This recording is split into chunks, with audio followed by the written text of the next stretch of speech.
What General Weygand has called the Battle of France is over. The Battle of Britain is about to begin.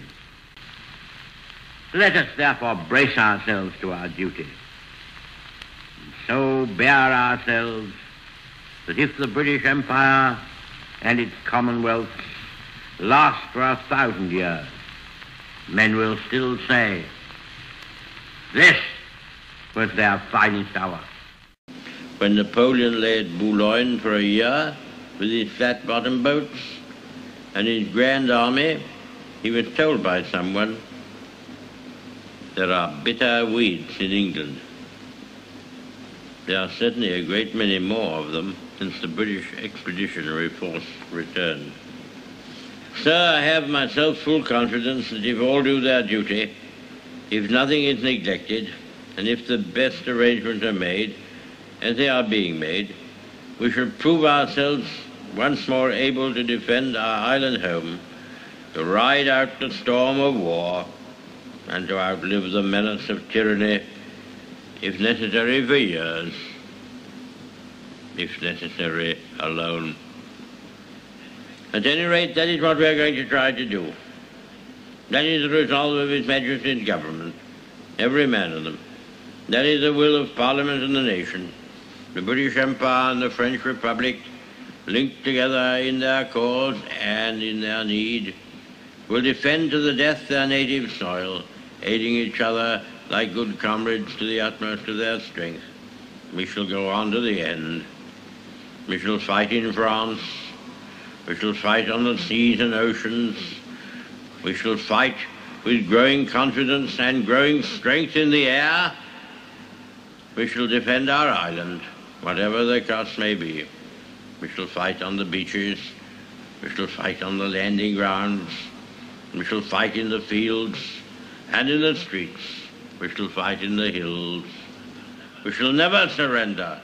And if, which I do not for a moment believe, this island or a large part of it was subjugated and starving, then our empire beyond the seas, armed and guarded by the British fleet, would carry on the struggle until, in God's good time, the new world, with all its power and might, steps forth to the rescue and the liberation of the old.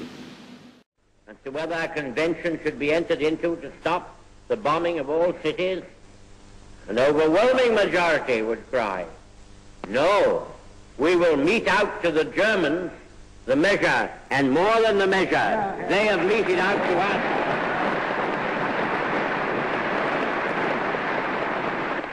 We will have no truce or parley with you or the grisly gang who work your wicked will. You do your worst, and we will do our best. The gratitude of every home in our island, in our empire, and indeed throughout the world, except in the abodes of the guilty, goes out to the British airmen who, undaunted by odds, unwearied in their constant challenge and mortal danger, are turning the tide of the world war by their prowess and by their devotion. Never in the field of human conflict was so much owed by so many to so few.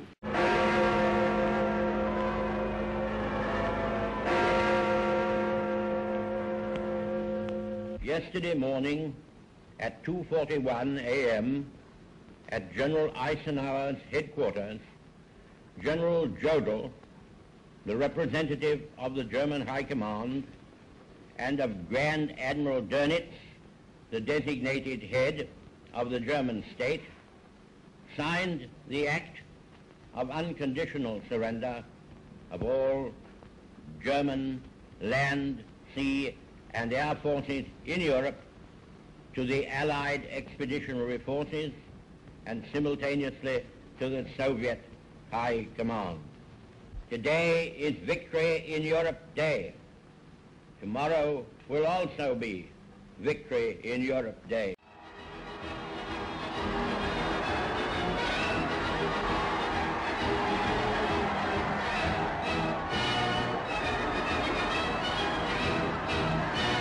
In and about Whitehall, fully 50,000 people, like millions all over the country, gave themselves over to unbounded rejoicing.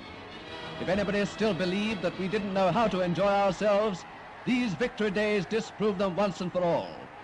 Winston Churchill came onto the balcony of the Ministry of Health. Ernest Bevin was there, a burly man who had done a big job. John Anderson, Oliver Littleton, Woolton, Morrison, all the cabinet colleagues who'd helped the PM. But it was Winston the crowd wanted.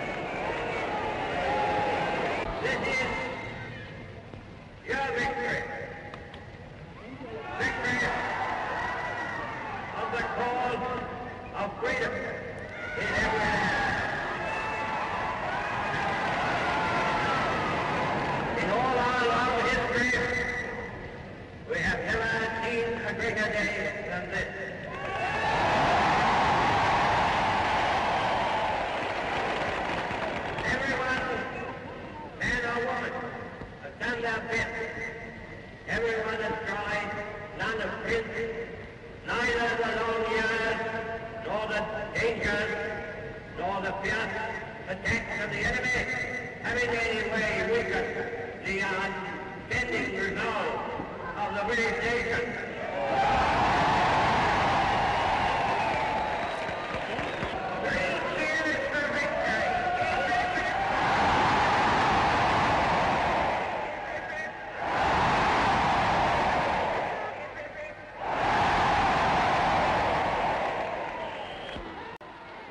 Next day, the King and Queen drove to the East End.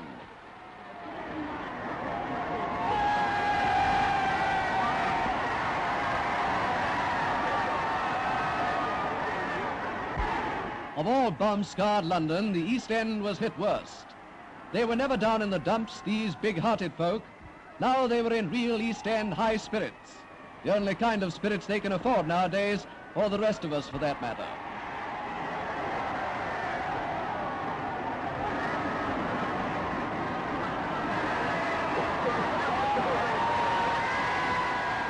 Back at the palace, the Prime Minister was there, and now he too came onto the balcony.